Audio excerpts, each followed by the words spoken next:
Welcome to Karma Chronicles. Please like the video and subscribe. Let's begin. It wasn't loud. There was no warning, no shouting, not even a curse word. Just the hollow crack of bone on bone. So fast, I barely registered it before my head snapped sideways and I tasted blood. My name's Marion. I'm 32 years old. I live in Dayton, Ohio, and I got punched in the face by my father in front of 30 silent strangers at Gate C24 in the Milwaukee airport. He sat back down like nothing happened, crossed his arms, kept watching the news ticker crawl by under the bright red breaking banner. I didn't fall, didn't cry, didn't even touch my face at first, just stared at the rows of bolted down chairs, the waxy floor, the flickering gate monitor showing a delayed flight to Atlanta.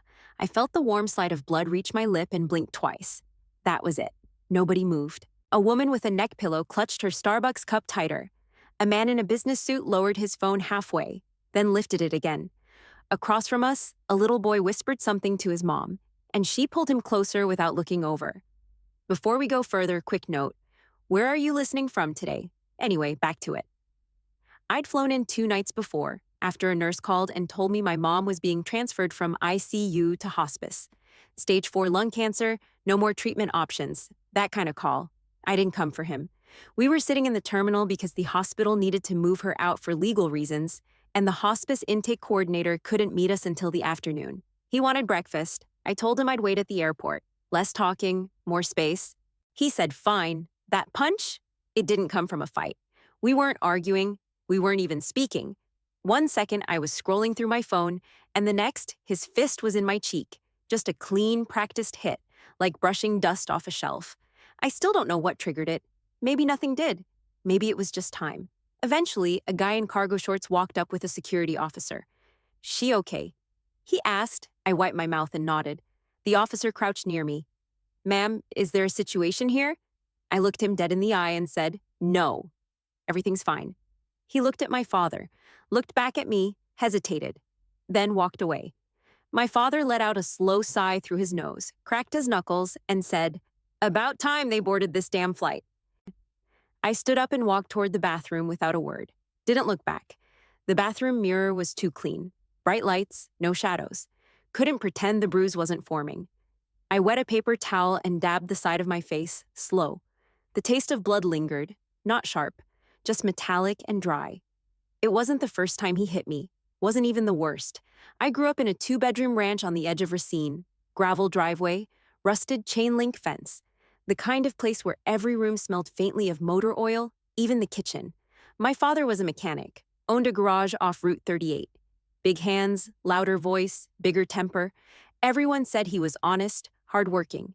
They never saw how fast he'd switch if the milk ran out or the screen door didn't latch. Obedience wasn't a rule in our house. It was the air we breathed.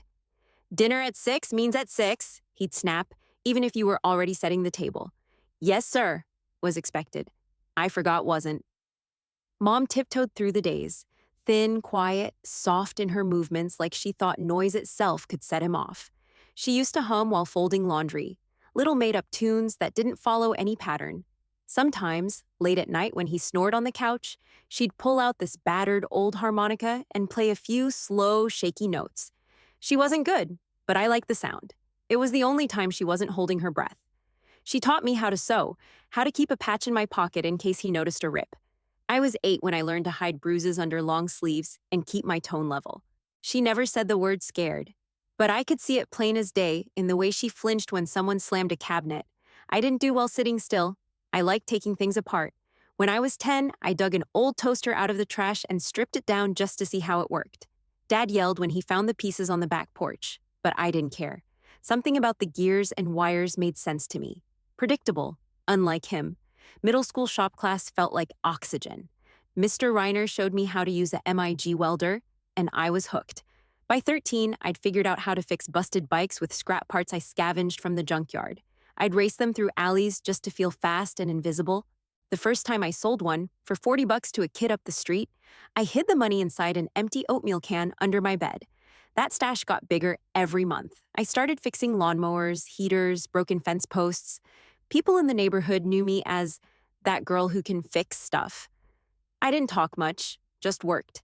By 15, I knew every tool in the garage. but I also knew better than to touch any of his. There was a day, I'll never forget it, middle of January. Snow half melted, everything slushy. We were eating dinner. Mom had made tuna casserole, the cheap kind with crushed crackers on top. He was halfway through chewing when he dropped his fork, stood up, and walked out to the garage. Came back in holding a socket wrench. "Where's the half-inch?" he asked. I didn't answer fast enough. He slammed the tool down on the table so hard the plate cracked. I said, "Where's the half-inch?" "I didn't use it," I said, voice flat, careful. He reached across the table and hit me square in the cheek. One hit, same as always. I blinked, swallowed the pain, and picked up my fork again. No one said a word. Mom stared at the casserole. He sat back down and kept eating like nothing happened. Later that night, I found the wrench in the bottom of the laundry basket, probably rolled in when I washed my jeans. I didn't tell him. Just put it back in the drawer, perfectly lined up like it had never been missing. That was the trick. Never provoke, never miss a step, never leave evidence. I became efficient, quiet, unshakable. I fixed what was broken and made money doing it. Even started sneaking out on weekends to help old Mr. Brenner 2 blocks over install a heating unit. He paid me in 20s and told me I worked like a damn professional. I like that better than good girl. My escape plan started with a list taped to the back of my dresser. Supplies, money goals, schools to apply to. I didn't tell Mom. She would have tried to help in her quiet way, and that would have made it harder. Every dent in the drywall, every slammed cabinet, every sudden silence, it all just sharpened me. By the time I turned 17, I didn't flinch at raised voices. Didn't blink when Dad yelled at the TV or threw a wrench across the room. I just kept my head down, kept saving, and kept building my exit. Because I knew the punch was never the end. It was just a warning not to forget. The day the envelope came, I knew before I opened it. Thick paper, government return address, my name spelled right. I took it into the bathroom, locked the door, and opened it with shaking hands. "Congratulations, Marion Curtis. You've been accepted into the National Aviation Mechanics Apprenticeship Program. Full ride, out of state, housing included." I sat on the toilet lid and laughed once. Quick, quiet, bitter. My hands were sweating. I didn't tell my dad right away. Waited until dinner. He was drinking black coffee, even though it was 7 at night. He only did that when he was in a mood. Mom had made pork chops, and I waited until his plate was half clean before I said it. I got into a paid program, aviation mechanics, in Iowa. He didn't even look up. "Iowa," he repeated like it was a joke. "Starts in 3 weeks. That got his attention. He set his fork down and turned toward me. Dead stare. "You think you're too good for brake lines and carburetors now?" "No," I said. That was it. One word. Flat tone, eyes forward. He stood up, grabbed the letter off the counter, and tore it clean in half. Then again, and again, until it was nothing but paper snow across the linoleum. "You'll come crawling back," he said, "after a month. You'll be broke, homesick, and begging for your old cot." I just stared at my plate. Didn't argue. Arguing never worked. Later that night, I picked the pieces out of the trash, taped them back together on my bedroom floor, lined edge to edge like a jigsaw puzzle, folded it carefully, slid it into my jeans pocket. That letter was my out. I packed light, 1 duffel, a roll of bills from the oatmeal can, and my second favorite wrench set, left my patched up work gloves on my nightstand like a breadcrumb. The morning I left, it was still dark. I didn't eat breakfast, didn't even turn on a light. Just wrote a note for Mom. "I love you. This isn't your fault. I'll be okay." Then I walked to the gas station down the road, where Kyle, this older guy I'd helped replace a transmission once, was waiting with his pickup. He didn't ask questions, just nodded when I tossed my bag in the back and said, "You sure?" "Drive," I said. 7 hours later, I was standing outside a faded green trailer that smelled like pine cleaner and burnt coffee. 4 bunks, 5 girls, 1 leaky roof. It wasn't pretty, but it was mine. The first week was brutal. 16-hour days. Lectures, drills, exams, practicals. No one coddled us. You miss a step, you redo the whole module. You zone out, you get written up. I didn't miss anything. Machines didn't yell. They didn't swing fists when you forgot the salt. They broke in ways that made sense. Strip a bolt, it's your fault. Clean it right, it works. I like that kind of order. It felt like breathing for the first time. I spent most nights in the hangar after curfew, running checklists or rewiring panels no one asked me to touch. My hands were always covered in grease. My nails stayed short. My back ached in ways that felt earned. No one asked about my past. I didn't offer. The other girls joked around, called me wrench because I always had one on me. I didn't care. I was working. I was out. Sometimes I'd dream about my old room, the smell of gasoline through the vents, the thud of boots on the hallway floor, but I'd wake up to the sound of drills and ductwork and remember I was gone. I didn't miss the yelling. I didn't miss the bruises. I missed the harmonica, but not enough to turn around.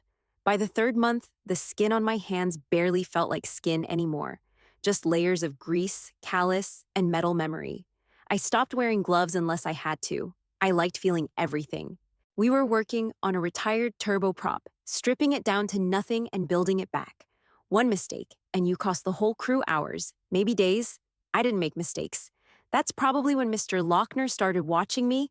He was one of the senior techs, pushed 50, maybe older. Gray beard, thick hands, wore the same damn faded denim shirt every day. Didn't talk unless he had to. He wasn't friendly, but he wasn't a hard ass either. Just quiet, measured. One morning, he handed me a job sheet with a look I hadn't seen before.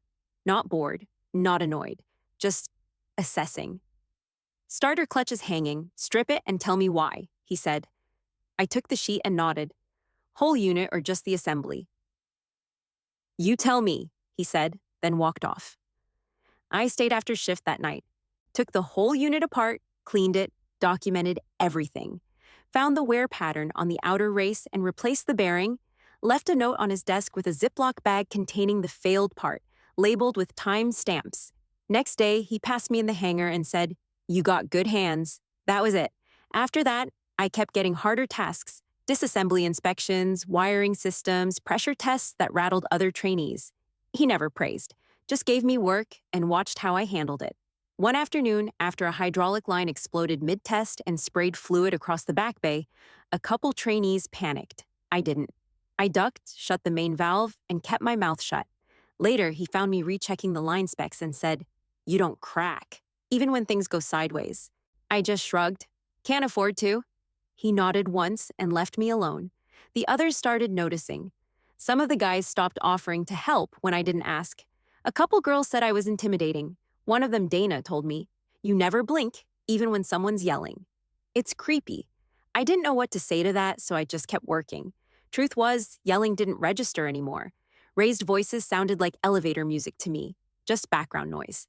I didn't flinch when someone dropped a torque wrench or shouted about time cards. I flinched when I smelled whiskey on breath. I flinched when someone slammed a cabinet for no reason. But I covered it fast. People talked about their families sometimes, called home, laughed about their moms, their dumb uncles, their baby sisters. I nodded when it made sense and walked away when it didn't. I wasn't mean, just quiet. I had nothing to add. But in the hangar, when it was just me, the hum of fluorescence, and the scent of jet fuel, I felt steady. I liked cleaning gear teeth until they gleamed, like the hiss of compressed air through clean valves, like torque specs and torque wrenches, and knowing that if something didn't work, I could fix it with the right process. That kind of trust didn't exist back home. Lochner didn't ask about my life. I never asked about his. But one day we were eating lunch on milk crates near Base 6, and he said, "You're not here for attention." "Is that a problem?" He snorted. "It's rare." That was probably the closest we ever got to a compliment. There was a moment that stuck with me. We were deep into a gear assembly, middle of a heat wave. I was on hour 11, sweat soaking my back, knuckles bleeding from a slip. He handed me a rag and said, "You ever sleep?" "When there's time." "Good. Machines don't wait on feelings." I didn't smile, but I got it. That place, the stink of oil, the clatter of parts, the noise of focused people all working toward one goal. It felt like something I could belong to. Not because anyone said I fit, but because nobody asked me to explain why I didn't. A few years passed like that. Machines, hours, quiet. Then one afternoon, I missed a call during a turbine diagnostic. When I checked my voicemail, all I could hear was muffled sobbing and the sound of a toilet flushing. Then her voice, barely above a whisper. "Marion, it's me. I need you. Please call me back." The timestamp said 3:42 p.m. I called the clinic number on my break. Reception transferred me to the nurse's line. My mother had been diagnosed with stage 4 lung cancer. Inoperable. They'd found her in the bathroom, crying so hard she couldn't speak. I took the rest of the week off, packed a duffel, and caught a bus back to Racine. The house hadn't changed. Same drooping gutter, same bald patch in the lawn, same crooked screen door that still slammed too loud. It felt like walking into a photo I'd burned years ago. He answered the door, beer in hand, shirt yellowed at the collar. "Well, look who finally came home," he said. I walked past him without a word. The smell hit me first. Old grease, mildew, stale liquor. Then I saw her. She was sitting in her recliner, shoulders slumped, skin papery and gray. She smiled when she saw me, but it looked painful. "I didn't know who else to call," she whispered. "It's fine," I said, setting down my bag. "You called the right person." I took over everything. Appointments, meds, paperwork, hospice intake, meal schedules. I kept a clipboard in my backpack and color-coded pill trays by day and dosage. The nurse coordinator told me I was more organized than half the staff at the clinic. My dad didn't like that. "You act like you own the damn place," he grumbled one morning after I'd rearranged the medicine cabinet to make room for her morphine patches. I didn't even look at him. "You can't keep insulin in the damn oven and call it a system." He slammed the cabinet. "This is my house, not your workshop." I closed the fridge and turned to him. "Then maybe act like it." He didn't answer, just cracked another beer and walked outside. Every day got a little worse. For her, for him, for me. She started coughing more at night, long, wet gasps that bent her double. I sat by her bed and held the plastic basin under her chin. She couldn't eat solid food after a while. I made broth and spooned it to her like I was feeding a toddler. One night, I found her curled up on the couch, shaking. "Are you cold?" I asked, grabbing a blanket. She shook her head. I didn't want to be alone in my room." I sat down beside her and handed her the old harmonica she kept in the sewing drawer. She held it like it might break in her hands. "He doesn't hit me anymore," she said quietly. "Not since you left." I didn't respond. Not because I didn't believe her, because I didn't care. The tension in the house was constant. Every drawer I opened too loud. Every light I left on. He had something to say. "You think just 'cause you fix engines, you're better than everybody." "No," I said one night, folding her laundry. "I think I'm better than you." He didn't say anything after that, but I could feel him watching me, eyes sharp, drunk, waiting for something. For me to snap, for me to flinch. I hoped, deep down, stupidly, that maybe he'd softened. Time, age, whatever. He hadn't. Thanksgiving landed on a Thursday that felt more like a dare. The air inside the house was thick with heat and perfume, and too many voices talking over one another. I wore my work uniform, navy blue coveralls with my name patch, boots still scuffed from the shop. I didn't dress up. That was the point. The table stretched past the living room, borrowed folding chairs wedged in wherever they fit. Cousins, aunts, neighbors, people I hadn't seen in a decade pretending we were still a family. I kept busy in the kitchen until the last second, checked on my mom, helped her into the dining chair with the extra cushion. She looked like smoke in a sweater, barely there. My father sat at the head of the table naturally, half smiling, eyes glassy, beer already half gone. He liked an audience. Someone passed me the mashed potatoes. I served myself a scoop and kept my head down. "So, Marion," my Aunt Linda said, fork waving in the air, "what are you doing these days? Still working on cars?" Before I could answer, he jumped in. "Not cars." "She thinks she's fancy now? Planes." He leaned back with a smug look. "Apparently, turning screws makes her better than the rest of us." I didn't respond, just buttered a roll and kept my mouth shut. Quick note for the listeners, before we keep going, drop a comment and tell us where you're watching from today. Anyway, the tension hit like static. Conversations dipped, but didn't die. The clatter of utensils tried to cover it. Didn't work. A few seats down, my cousin Mason, 11, maybe 12, piped up. "Wait, you fix airplanes?" "Yeah," I said, keeping my tone even. "Mostly turbine engines, gearbox repairs, sometimes structural work if it's needed." He blinked. "That sounds cool." I gave him a small nod. "It is." My father snorted. "Still just a girl playing with tools." The whole table went quiet. I looked down at my plate, took a slow bite of turkey, chewed, swallowed. Didn't take the bait. That silence, the one where everyone hears what was said, feels how wrong it is, but pretends their fork needs more stuffing. That silence was louder than a shout. My lack of response must have eaten at him because his voice rose. You think you're tough now? Walking around like some big shot mechanic? Wearing that damn uniform like you're better than this house? I didn't look at him.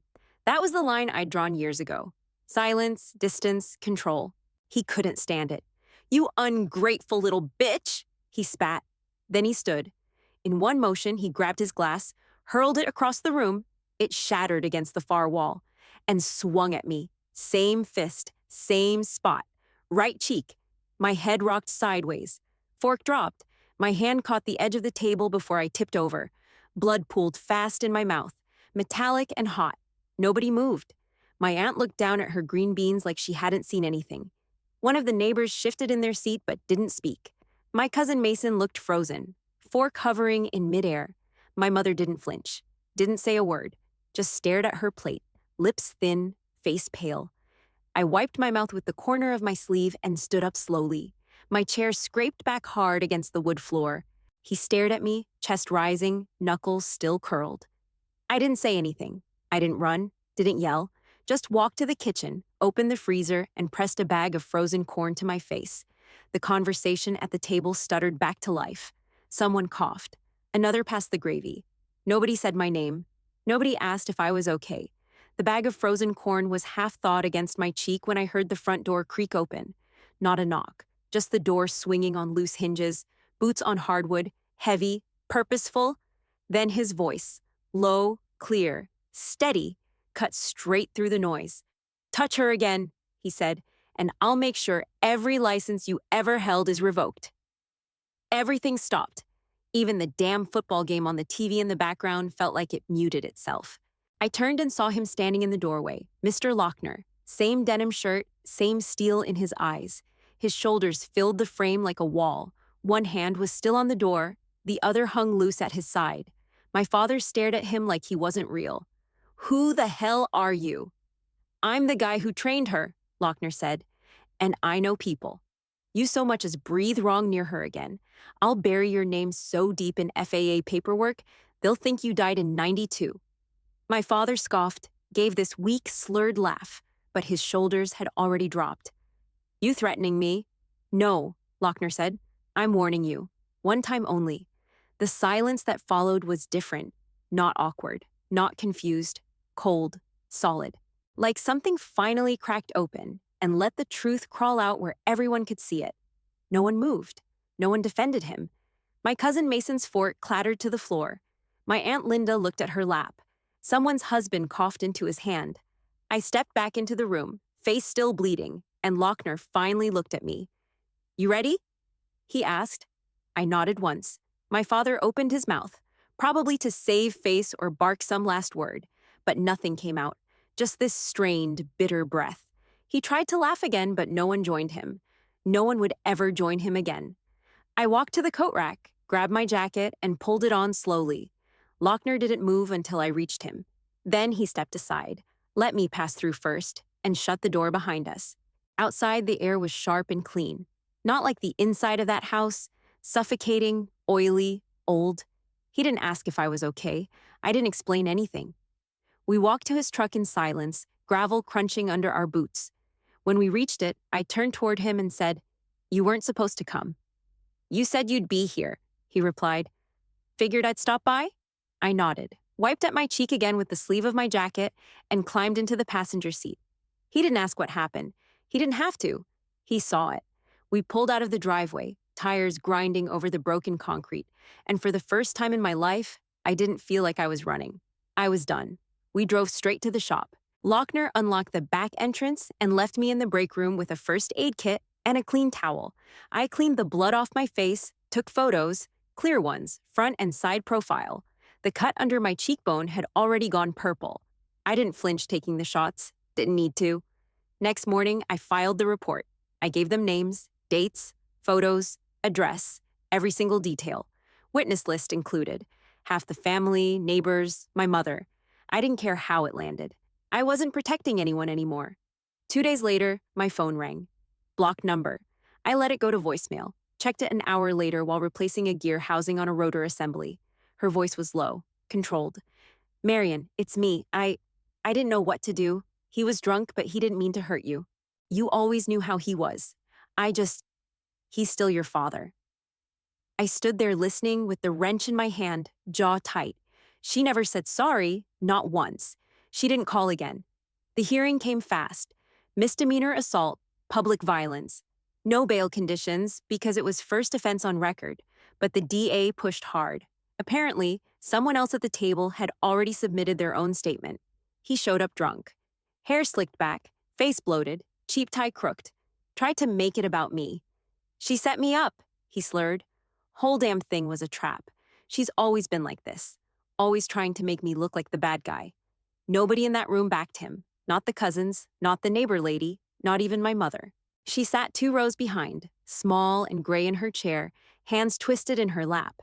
She didn't meet my eyes, didn't speak, just sat there like a shell. And maybe that's all that was left of her. When the judge read the charges, he smirked like it meant nothing. Fined, ordered to attend rehab. Probation, not jail time. Still, something in him broke when the gavel hit. The mask cracked. That's what it felt like. Not a victory, not justice, just air. I went home, to my real home, back in Dayton. My crew didn't ask questions when I walked in the next morning with a stitched-up cheek and a duffel bag slung over one shoulder. Lochner gave me a nod from across the hangar. Dana handed me a fresh cup of coffee and said, "We saved you the end of the pie." I spent the rest of the day on the floor, wrench in hand, torque meter clipped to my belt. The noise of tools, fans, footfalls on concrete. It all felt right again. Honest. That night, I made my own Thanksgiving dinner in the shop's back room. Nothing fancy. Heat lamp turkey, instant mashed potatoes, canned green beans. I set out 2 plates on the bench beside me, one for me, and one for the version of myself that took every hit, every silence, every insult, and never gave up.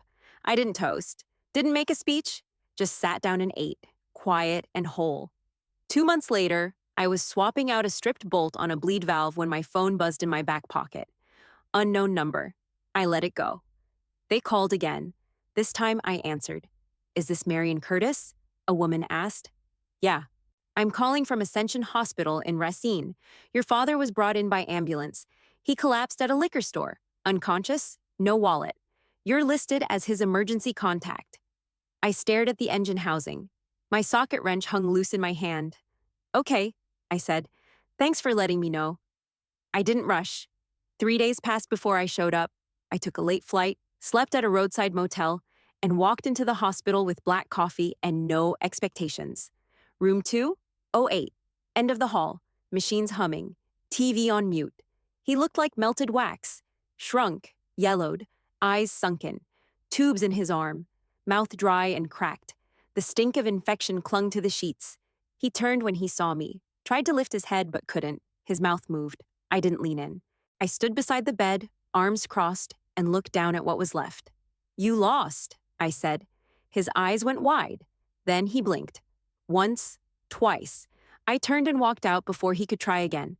3 days later, he died. No call from my mother. No family texts.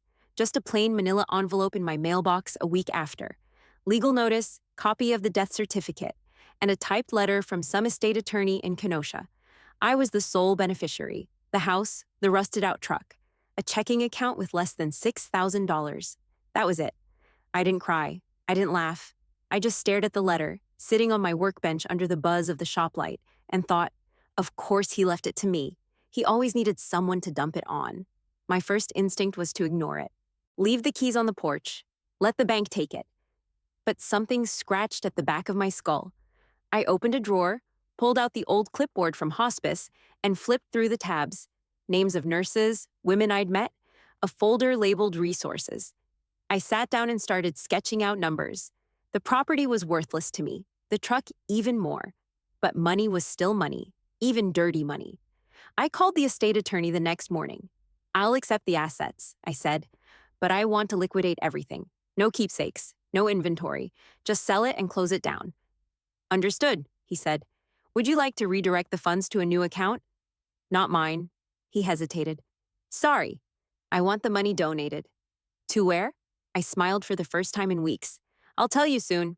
I told the attorney exactly what I wanted. Sell the house. List it cheap, cash only. Strip the truck for parts. Pawn the tools. No storage unit, no heirlooms, no last-minute second thoughts. Every penny went into a fund I set up through a vocational school in Madison. They had a program for women starting over, escaping abuse, learning trades, rebuilding their lives with their own hands. I called the scholarship the Raymond Curtis Memorial Award. That was his name.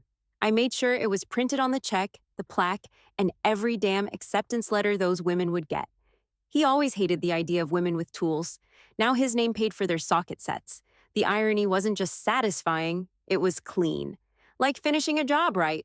Tight seals, sharp lines, no leaks. I didn't keep a single photo, not one screw, not even the harmonica. That part of the story didn't need a keepsake. Thanksgiving came around again. At the shop, not the house. We rolled the long metal work tables together, covered them with paper, and filled them with food. Everyone brought something. I made mashed potatoes. Lochner grilled a turkey behind the hangar on a half-broken smoker Dana rebuilt for fun. We ate under fluorescent lights, surrounded by tool carts, grease-stained floor mats, and half-assembled engines. It was loud and warm and easy. I set out 2 plates again, one for me and one for her. The girl who survived the house, the hit, the silence, and the wait. Nobody asked why. They didn't have to, because real revenge wasn't about burning it all down. It was about turning it into something that worked. I don't carry his name. I made sure of that years ago, but I carried the wreckage, and I rebuilt it. My story didn't end in a hospital waiting room. It started there,